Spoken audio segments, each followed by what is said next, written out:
They say Vieux Fort is underdeveloped because Vieux Fort people are lazy. But Dr. Anderson Reynolds, one of the most important and prolific authors of Saint Lucia's non-fiction genre, pushes back hard against that stereotype in his two new books, one about the betrayal of promises of development to the town, and the other about the resilience and creativity of his parents, particularly his recently deceased mother. And I have not seen any two people, hardest working people like them. And their children, they instill in us the hard work. And growing up, I didn't see any other family working as hard as as us. So if you fortunes are lazy, what about us? What would they call us? Dr. Reynolds' mother, Magna, and her husband raised their children to reap the rewards of hard work in the midst of the betrayal of Vieux Fort as the new frontier of Saint Lucia's development. Vieux Fort has the highest unemployment. For the past 10, 15 years, Vieux Fort has registered the highest rate of unemployment.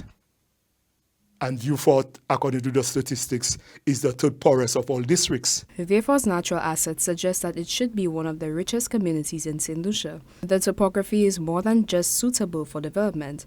There is a major seaport and an international airport. Whether it's commerce, tourism, agriculture, or manufacturing, Vieux Fort has what it takes to succeed. And yet, Vieux Fort's people remain on the margins of national prosperity.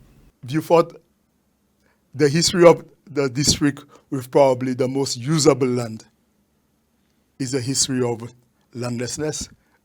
So with Vieux Fortians, our district has the most usable land, but we are probably the most landless people of all districts. The socio-economic injustice dates back centuries. Administrators in the 1700s feared that Vieux Fort would overtake Castries and Soufrière. Much of the best land is owned by the Roman Catholic Church and the Anglican Church, which intensifies the economic poverty of the constituency. During the 20th century, when a sugar factory in Vieux Fort closed, the land was parceled out to Barbadians, and as for the 6,000 Vieux Fortians who were fired from the factory, they were expected to work for the Barbadians. Here was an opportunity for the government to pass on land to Vieux Fortians, to enfranchise Vieux Fortians, but that didn't happen. Vieux Fort has undergone a visible transformation over the last 3 decades, thanks in no small part to the efforts of former Prime Minister and Parliamentary Representative, Honourable Dr. Kenny Anthony. Vieux Fortians no longer slog through the mud to go to school and work. However, Dr. Reynolds insists that now that people no longer live in abject indignity, the promises made to Vieux Fort must be fulfilled. The biggest issue in Vieux Fort is economic activity. The place, we need employment and economic activity. The priority of any new district that comes in must be job creation, economic activity. That must be the number one priority.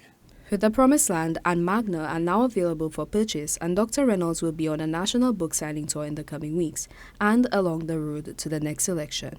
For Choice News Now, I am Sienna Dalso.